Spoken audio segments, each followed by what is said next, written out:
Ok, alors, on va faire d'abord une présentation rapide, calque par calque, et après, on fera des petits exercices un petit peu pour vous montrer directement comment je procède pour l'éclairage. Sachant que celui-là, ça remonte il y a 2 ans, donc ça remonte, je pense que j'ai pris du niveau depuis, mais au moins ça permettra de voir ensemble un peu ce qui pourrait être amélioré sur ce visuel-là, et pas seulement juste de dire, bah celui-là il est très beau, c'est réglé, tu vois. Alors, au commencement, disait certaines personnes,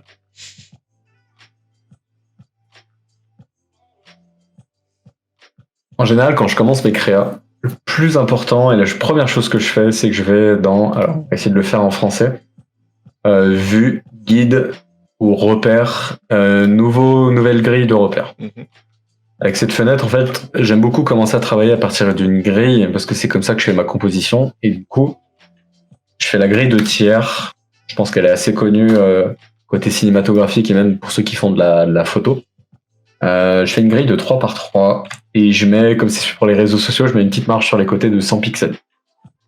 Ok, je reviens ici, pareil, dans la grille de repère pour les verrouiller.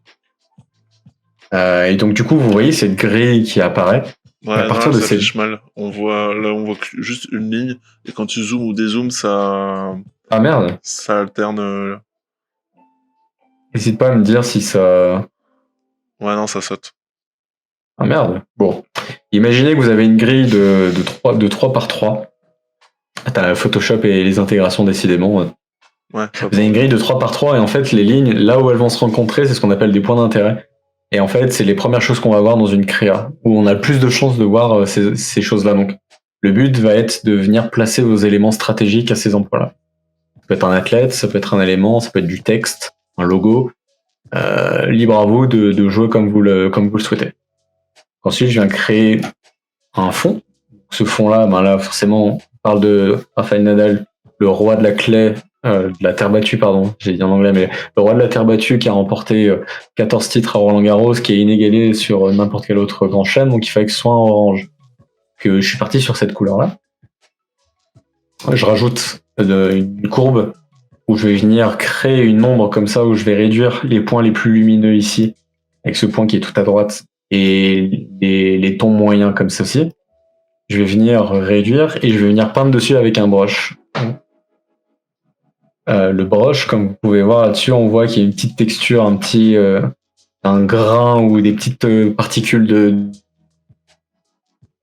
Le but, c'est vraiment de commencer à dire que, on va venir créer. La terre battue, c'est organique, il y a de la texture, il y a de la matière à l'intérieur, donc il faut créer de la texture par des brushes, par des textures, des images, ce genre de choses. Vient ensuite le ciel. Donc le ciel, pareil, il faut jouer avec les modes de fusion. Moi j'ai utilisé le mode écran ou screen en anglais. Donc c'est des modes de fusion qui vont venir utiliser plutôt des images, enfin ça va venir éclaircir ce qui se situe en dessous. C'est vraiment un des éléments pour moi par rapport à mon personnage. Et enfin derrière, si la lumière elle vient d'en haut à gauche, il va falloir que en bas à droite, je crée une zone où justement ce sera beaucoup plus ombragé, si je peux me permettre. Et donc du coup, j'ai créé cette ombre-là. Vous voyez que la lumière, elle vient de en haut à gauche, et donc tout ce qui est en bas à droite, c'est sombre. Ça crée du contraste, comme une courbe de dégradé qui va du blanc vers le noir. Et donc du coup, ça commence déjà à créer une notion de luminosité qui est quand même intéressante pour une base. Pour les dimensions de la créa, soit vous partez pour du 4/5e, moi je préfère partir là-dessus parce que ça laisse un peu plus de marge, donc du 1080 par 1350. Et en général, moi je multiplie par 2 pour avoir une créa en plus haute qualité. Donc on est sur du 2160 par 2700. Et Quentin a tout à fait raison, c'est du 4/5e. Et c'est en termes de résolution, je multiplie par 2 les résolutions, donc 2160 par 2700. Et comme ça, quand j'envoie une créa, on est de la 4K pour ce niveau-là. On va venir, alors que je choisisse le bon, voilà, c'est notre athlète, ce beau Rafael Nadal. Je vais enlever tous les...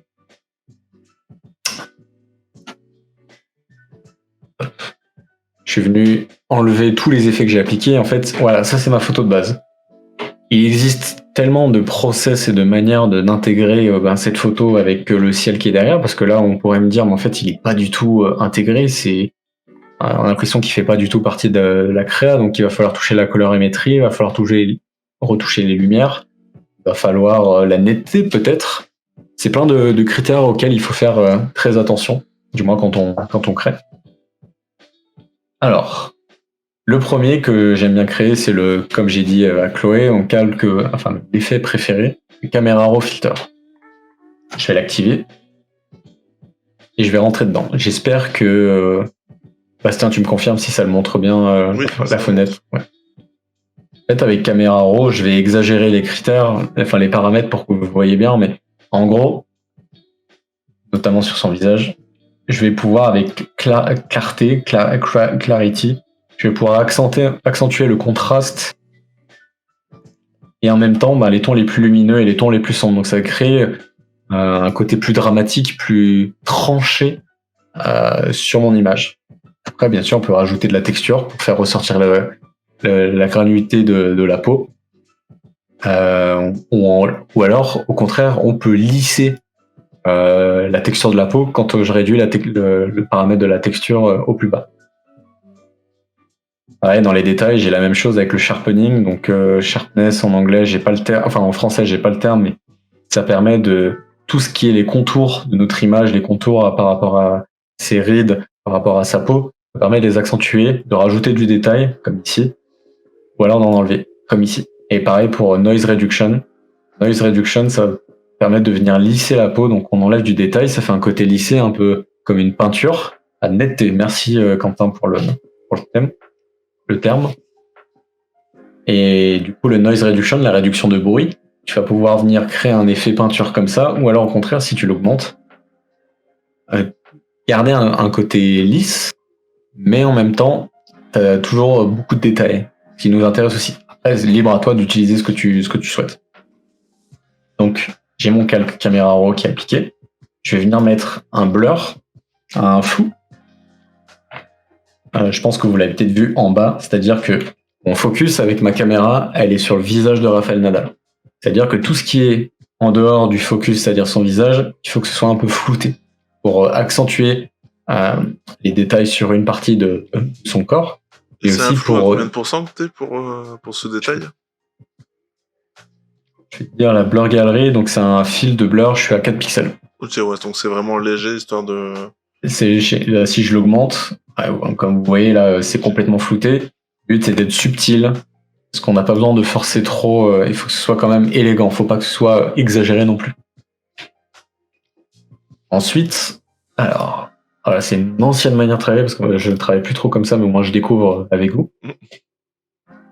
Light, je vais l'activer plus tard.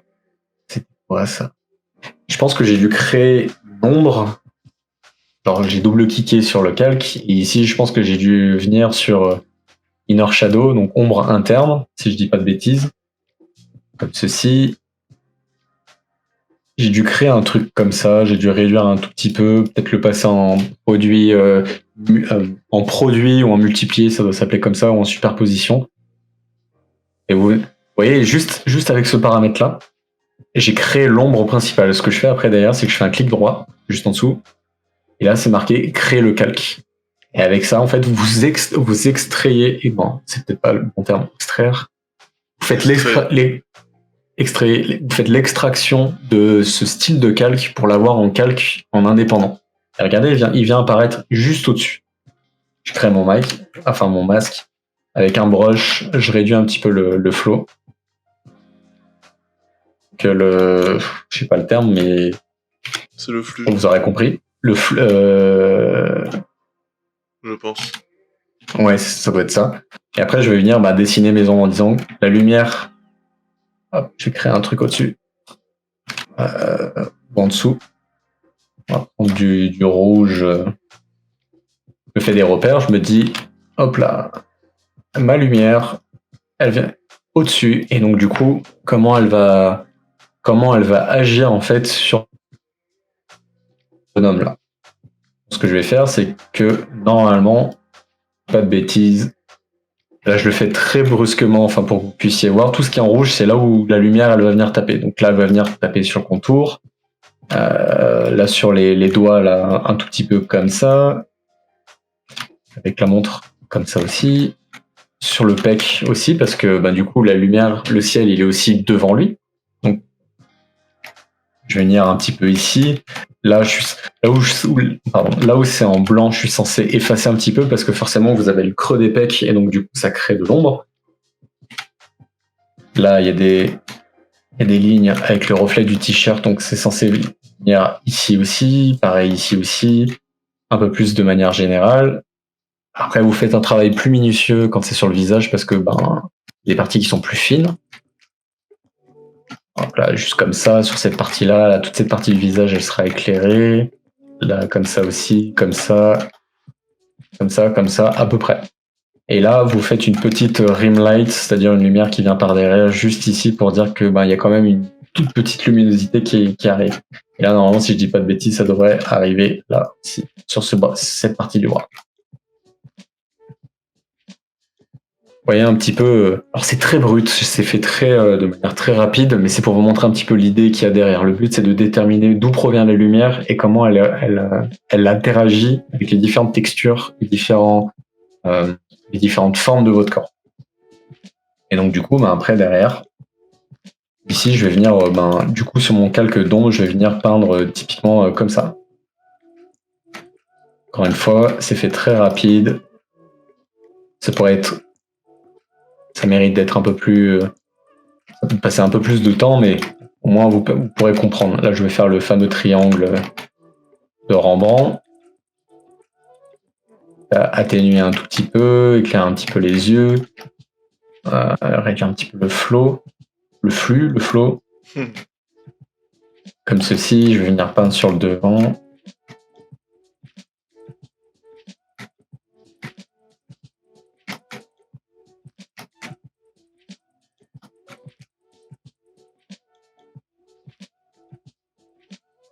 En gros, dans l'idée, on a ça. Ça, c'est ce que j'aurais fait maintenant. À l'époque, je pense que je connaissais pas encore suffisamment les ombres et les lumières et j'aurais pas procédé comme ça. Donc, je vais l'enlever et je vais vous remettre ce que j'ai fait. Donc là, ensuite, on a une balance de couleurs. Et donc, le balance de couleurs, c'est de venir créer une retouche colorimétrique qui va faire que, je vais l'enlever. Regardez la différence entre le avant et le après. Il faut que cette teinte de vert, elle se rapproche d'une teinte un peu plus jaune.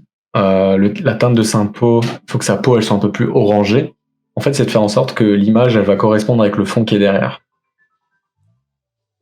Et là, je trouve que le vert, il est trop de peps, il est trop saturé, il y a trop de lumière dans ce vert. Donc, ce que j'ai fait, c'est qu'avec une teinte de teinte et saturation, la teinte yellow, avec ces critères-là, donc pour sélectionner le vert, je suis venu désaturer un petit peu.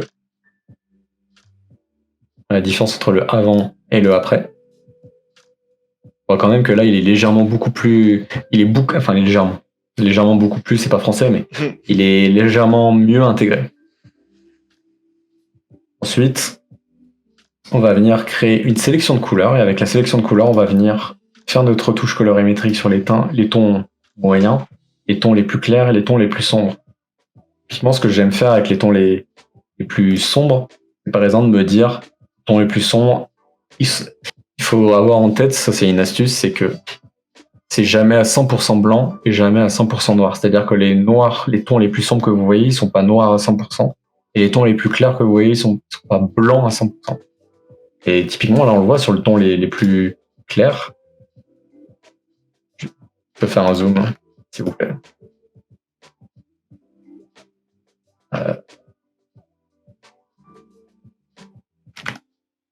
Ici, c'est là où on voit que le front de Rafael Nadal, c'est là où il est le plus clair. Donc, vous voyez très bien que c'est pas blanc-blanc, mais que c'est blanc légèrement jaune. On le voit ici, notamment le jaune, il y a plus 60% en relatif. Regardez, si je fais comme ça, en fait, ça devient bleu. Et du coup, quand je passe comme ça devient jaune. Et ça, c'est dans l'étalonnage vidéo, dans la retouche de vidéo, l'étalonnage, c'est ultra important, la retouche des blancs et des sombres, même en photo. c'est avec ça que tu peux mieux intégrer un sujet dans un environnement. Toi, typiquement, si j'enlève ici, les tons les plus sombres, ils sont noirs, alors que le ton le plus sombre ici, il est noir, mais un peu rouge, un peu orangé, rouge-orangé. Je vais venir corriger ça. Notamment. Et qu'ici, le cyan fonctionne avec le rouge. Donc, c'est-à-dire que soit je vais dans les cyans, c'est-à-dire qu'il va être très... je vais vous montrer.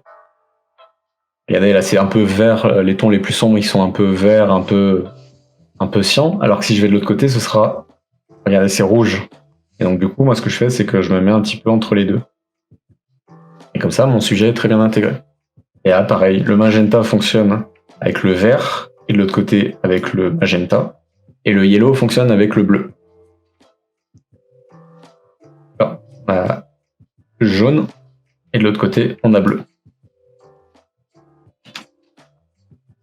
Ensuite, on a une première, j'ai un calque d'ombre. Là, c'est normal ici parce qu'il y a le trophée. Et une autre ombre pour accentuer encore plus parce que là, j'ai pas besoin d'avoir d'éclairage. On va rajouter une petite lumière pour venir booster certains détails qui sont sur le t-shirt, notamment. Et je pense que là, il y a deux calques d'ombre, ce que j'appelle la rim light. Donc, c'est venir créer ce petit liseré qu'on va avoir sur certaines parties du corps. Comme vous voyez ici, la lumière, elle vient faire une petite réflexion sur la partie de son textile, son t-shirt et aussi sur son short, sur sa peau. Et pareil ici, une lueur qui est beaucoup plus forte. Alors là, à mon sens, elle est encore trop forte, mais à l'époque, c'est comme ça que je le voyais, j'avais pas la même sensibilité. Ça, c'est une vieille photo, donc on va enlever. Qui dit roi de la terre battue, dit forcément terre battue, forcément. On va venir ajouter un peu de texture, un peu de... Vous voyez, en haut à gauche, on va venir créer ce que j'appelle un peu grunge, un peu de la poussière, on n'est pas très lent. En fait, de base, c'est cette image-là que j'ai détouré les images de poussière que je voudrais retrouver. En fait, je vais venir jouer avec ça. Et je vais saturer sa couleur. Je vais la rendre beaucoup plus orange pour que ça ressemble à de la terre battue. Et je vais aussi détourer le fond noir. Donc ça, on peut le faire avec des modes de fusion, on peut faire avec la sélection automatique, faire avec tout un tas d'outils. Le plus important, c'est qu'il y a 1000 manières de faire les choses, mais pouvoir arriver au même résultat. Et du coup, après, je vais venir appliquer tout un tas de courbes pour venir créer de la profondeur, changer sa couleur, comme ici. Il faut du contexte. Donc, s'il faut du contexte, il faut que je rajoute le stade de Roland Garros, donc le châtrier. Vous voyez là, qui est très reconnaissable avec le toit. Le toit, on voit bien cette architecture, ces lignes, et ça crée des lignes directrices. Je sais pas si vous voyez, mais il y a une première ligne qui va venir couper mon visuel et qui va venir diriger le regard du spectateur directement au centre, là où se situe Rafael Nadal. Ça va venir créer un entonnoir. Et ça, c'est une des techniques en tant que graphiste, justement, c'est de venir aider le viewer à venir directement, à diriger son regard vers le message. C'est vous qui menez la danse en créant un visuel, une compo graphique. Pareil, le Roland Garros, si je dis pas de bêtises, il y a un petit blur, donc on va blurrer légèrement pour créer de la profondeur et faire en sorte que notre visuel ne soit pas trop plat. Faire une distinction contrastée entre notre sujet et l'arrière-plan. Hop. Et pareil, là, quand j'enlève, je vais venir rajouter la retouche pour qu'il soit plutôt orangé et de l'ombre. Ça doit être une texture. Qu'est-ce que c'était que j'avais essayé de faire là? Ah oui, j'avais trouvé une texture de bois. Je me suis dit, texture de bois, ça marche plutôt bien avec la terre battue. C'est un beau mélange en termes organiques. Donc je me suis dit, je vais mettre une texture de bois qui en fait est... Voilà, je suis parti de cette texture que j'ai tordue un peu dans tous les sens. Et j'ai rajouté, j'ai adouci les tons les plus sombres avec une image de terre battue par-dessus. C'est venu par-dessus, j'ai rajouté un petit flou. Et après, c'est de l'ombre. On va venir assombrir toute la partie inférieure de cet élément-là. Et on va rajouter les inner shadows qui, pour moi, me servent de rim light. On va voir ici. Vous voyez, ça permet de séparer l'élément et de faire une transition beaucoup plus douce avec le fond.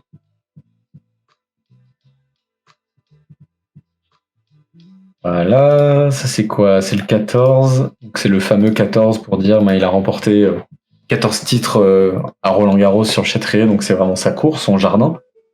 Là, pareil, un classico classique. Donc là, en fait, un petit truc que j'aime bien avoir, en fait, c'est une librairie de style. C'est-à-dire, c'est quelque chose que vous pouvez mettre sur des textes, sur des calques. Et j'ai plein de choses, en fait. Alors là, je vais vous montrer de manière très brute. BNCY, fameux host de ce live.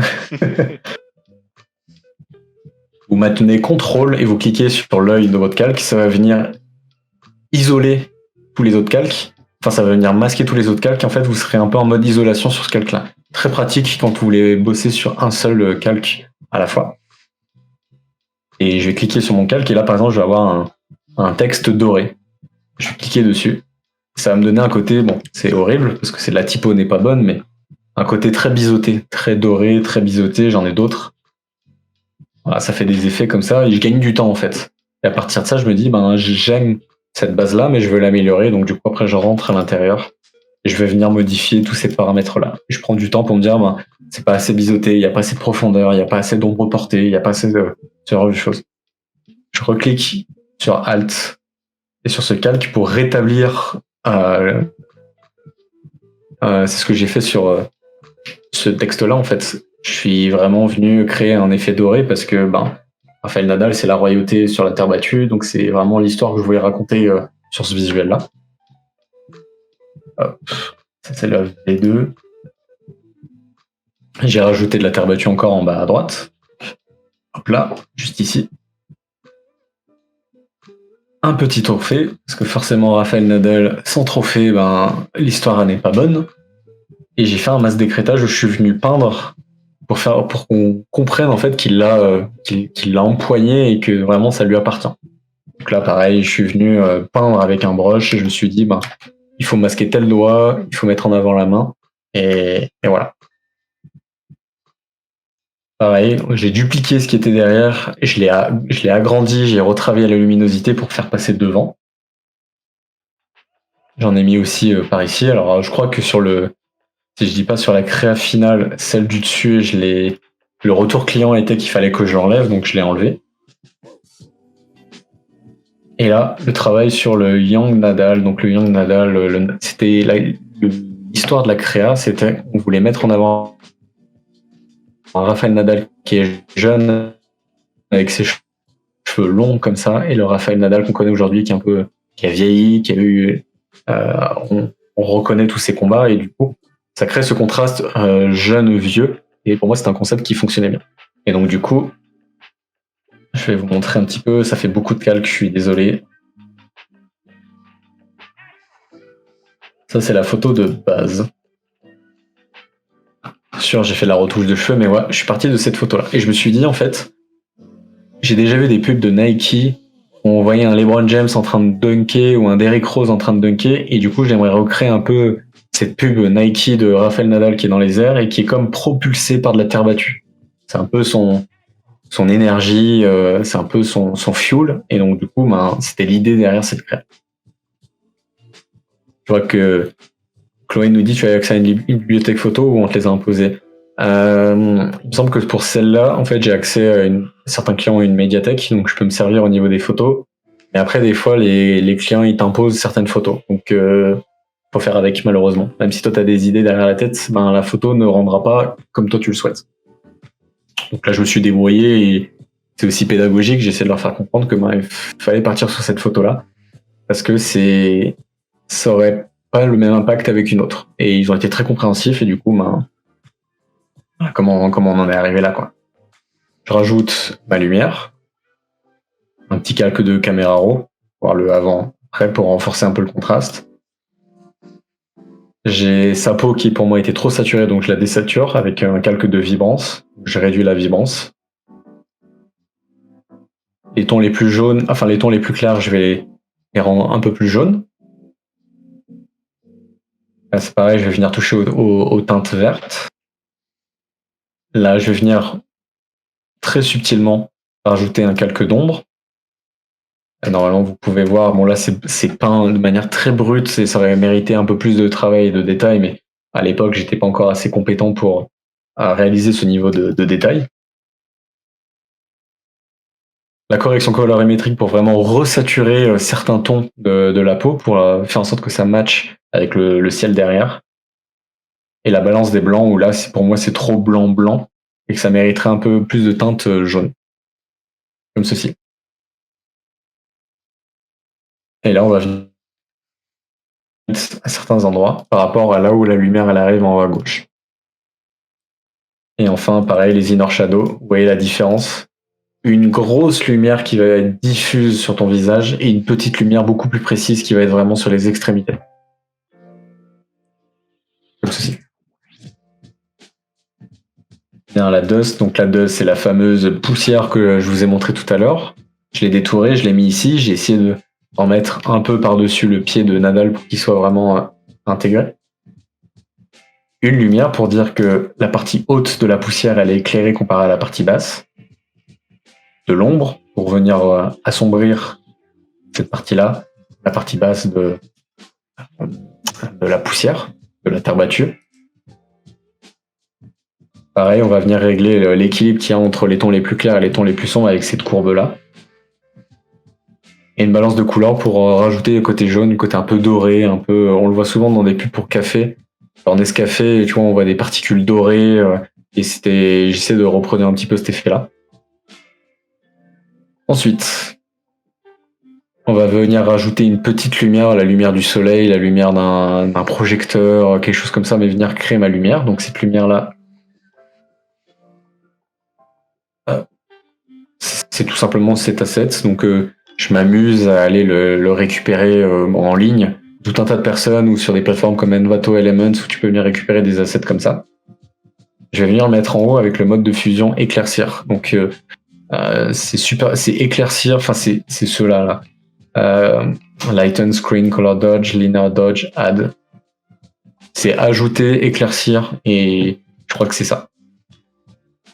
Et enfin là-dedans j'ai ce qui va me permettre de faire une retouche colorimétrique globale sur la création. Donc typiquement une sélection de couleurs pour les tons les tons moyens, les tons clairs notamment ici et les tons les plus sombres. Après je peux aller m'amuser, que je me suis amusé, enfin je me suis pas amusé sur les autres channels. Et un color lookup, donc c'est une table de couleurs, je crois en français. Et en fait, là-dedans, on a des presets qui sont déjà natifs à Photoshop, donc vous aussi, vous les avez. Et en fait, vous avez différents types, par exemple Drop Blues. Tous les teintes bleutées vont venir être désaturées. Ensuite, vous avez Aurore Blue. Aurore Blue, donc là, forcément, je suis à 50%. Si je le passe au-dessus, je vais les mettre à 100% pour que vous voyez bien un petit peu les effets que ça fait. Moonlight. Moonlight, c'est comme ça simule la nuit, donc on voit plus rien et après on va venir redessiner. Enfin, il y a tout un tas de, il y a une flexibilité qui est quand même assez grande et qui permet justement de. Hop. Vous pouvez faire plein de choses. Ouais, correspondance de couleurs, c'est ça. Vous pouvez faire tout un tas de choses qui sont très sympas avec ces paramètres-là. Et après derrière, pour finir, je vais venir CTRL Maj Alt E. Ça va venir me créer une copie par-dessus, que je vais appeler Final. Ensuite, moi, j'ai mis un raccourci, mais bien évidemment, vous faites clic droit, convertir en objet dynamique. Je vais venir là-dedans. Et là, je vais appliquer ma correction colorimétrique finale. Donc, c'est le calque de Camera Raw. C'est vraiment qui va me permettre de mettre le flou radial tout autour. C'est-à-dire que tout ce qui est à l'extrémité, ça va être... Alors là, bien évidemment, c'est pas la même, mais bon. Vous voyez un peu la différence entre quand j'arrive à ce qui est final, ça ressemble à ça, et quand je rajoute ma dernière retouche colorimétrique, ça ressemble à ça. Donc là, bon, forcément, le bout de bois a disparu derrière, mais je viens rajouter mon logo final qui va venir montrer pour quelle marque je travaille. Vous voyez que tout ce qui est autour, là, c'est légèrement flouté pour attirer le regard du spectateur vers le centre. Et après, je vais venir renforcer certains détails, montrer.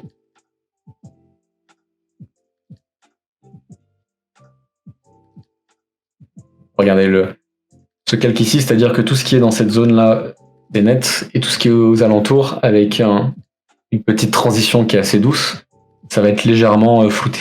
Je vais descendre en bas ici dans le détail. Je suis à moins 67 en netteté. Si je l'augmente pour exagérer à moins 100, vous voyez que je suis encore plus flouté. Moi, j'aime bien faire ça parce qu'en général, quand une histoire, donc le but aussi, c'est de dire, le plus important, c'est ce qui est au centre. Tout ce qui est aux alentours, il faut qu'on ressente les détails, mais il ne faut pas qu'on perde trop de temps non plus. C'est pour donner du contexte. Et là, pareil pour la lumière. Pour la lumière, là, j'ai augmenté.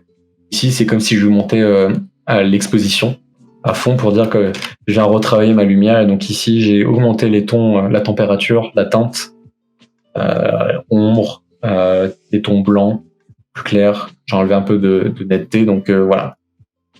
Et là, je sais que j'avais un dernier calque pour venir travailler juste sur la teinte jaune. Mais en gros, voilà, c'est à peu près tout. Parce qu'après, oui, j'ai rajouté un petit... comment on appelle ça? C'est ce qu'on appelle un lens burn, c'est un shimmer, c'est la lumière qui rentre en fait dans la caméra et en fait, je connais pas suffisamment l'appareil photo, mais c'est comme ça en fait qu'il va quand il y a une grande exposition de lumière qui va rentrer, ça va la reproduire comme ça et du coup j'aime bien utiliser ça quand il y a du soleil, lens flare, exactement, c'est ça. Puis voilà, c'est à peu près, c'est comme ça que je viens créer une créa pour un client et après il me fait ses retours, je viens modifier en fonction de ses retours et après je fais la déclinaison en général sur le format 9/16 pour les stories. Et puis voilà. Et je vois Quentin qui demande ta technique pour le cordage de raquette, tu redessines des lignes noires, tu as une base de gris que tu remets en perspective. Alors pour la raquette, je peux montrer. Il n'y a pas la bonne photo. Mais en gros, ce que je m'amusais à faire, c'est que si j'ai un environnement derrière qui est simple, je vais venir prendre la gomme d'arrière-plan et ici, background eraser. En fait, je maintiens Alt, j'ai une pipette qui apparaît, je viens sélectionner le orange qui est la couleur principale qui est censée être derrière ma raquette. En fait, je vais venir dessiner, je vais venir peindre et du coup, quand je peins tout ce qui est orange sauf le reste. Et donc du coup, quand j'ai un fond qui est unique, j'augmente mes paramètres ici pour être plus ou moins tolérant sur la quantité de couleurs et de pixels que je vais embarquer quand je peins. Et du coup, là ici, j'imagine que ce que j'ai fait, c'est que je suis venu peindre. Bon, ça a laissé un petit peu des débris et des artefacts, mais ça, c'est la technique assez simple pour quand il y a un fond assez simple pour une raquette, un filet, un but. Quand il y a un fond complexe, je vais vous dire que ma méthode elle est dégueulasse, mais en gros, ce que je fais, c'est que je vais venir peindre en maintenant Shift et je vais venir créer des lignes comme ça. Et en fait, je vais venir, comme tu dis, je vais venir effacer pile poil là où il y a les lignes et après, je vais venir l'inverser. Et du coup, en fait, ça me crée mon cordage, tu vois. Et après, j'ai juste à dupliquer et à effacer ça et à détourer le personnage dans son ensemble. En gros, c'est la technique que j'utilise. Voilà, je vais venir recréer. Je vais venir recréer ça. Imaginons.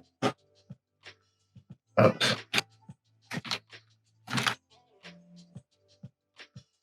C'est au-dessus, mais imaginons que ça c'est ma raquette quand je fais l'exemple.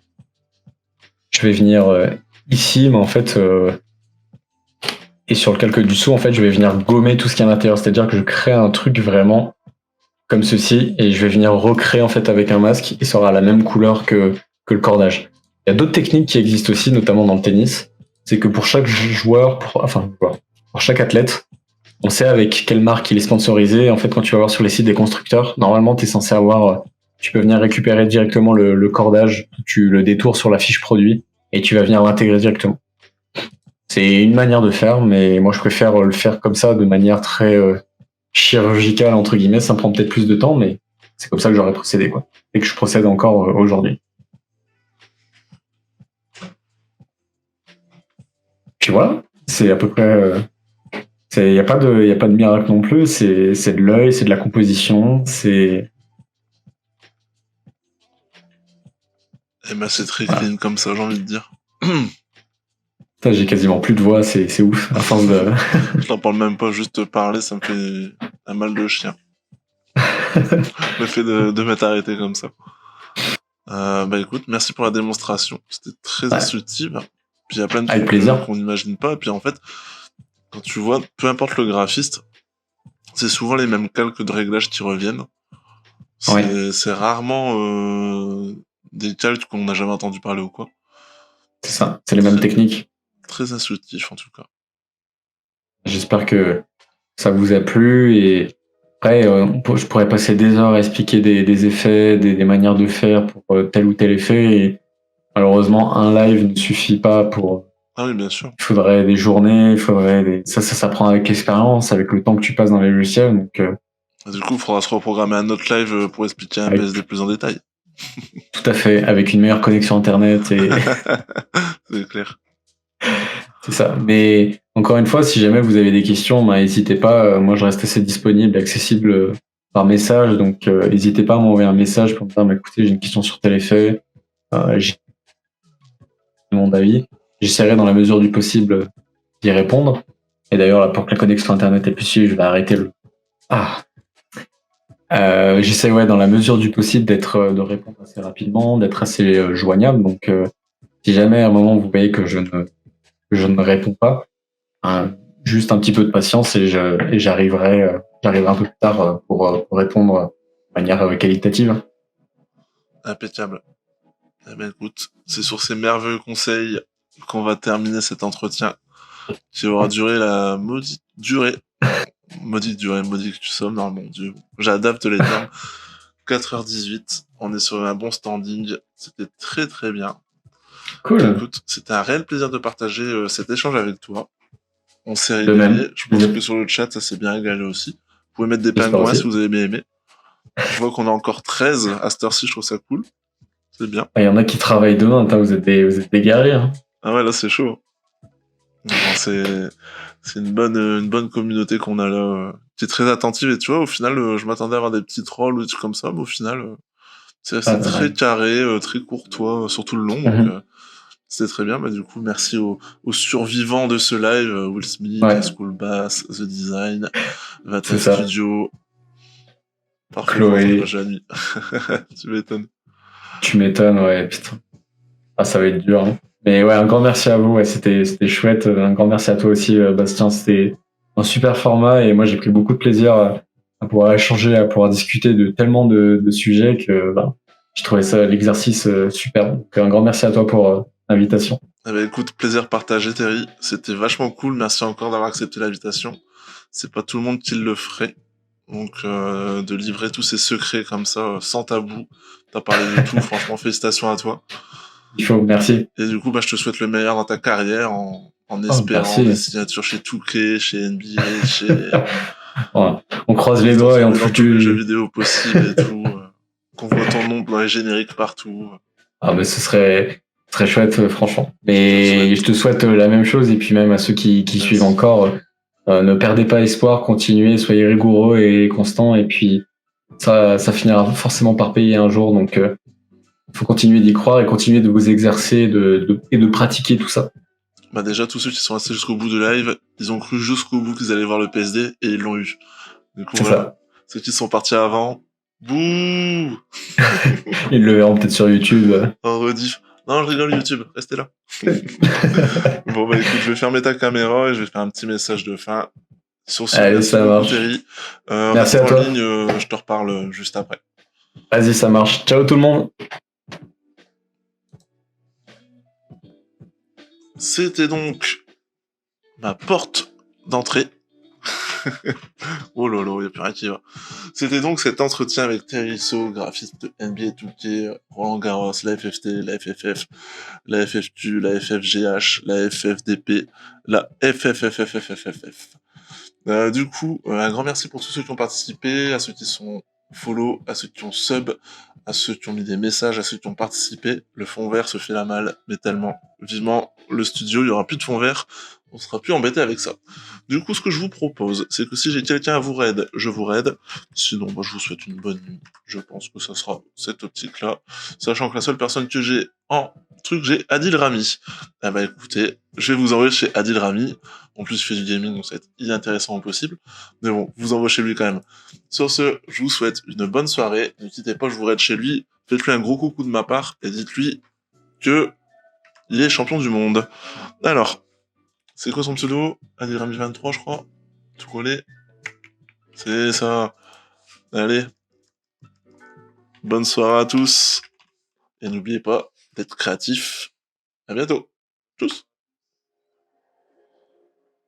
Eh ben, on peut même pas y aller comme ça. Eh ben, je vous dis bonne soirée à tous quand même. Allez, ciao, à bientôt. À vendredi pour le prochain rendez-vous pour la matinale. Oh, comment c'est décousu à mort cette fin de live. Incroyable. Allez, ciao les enfants.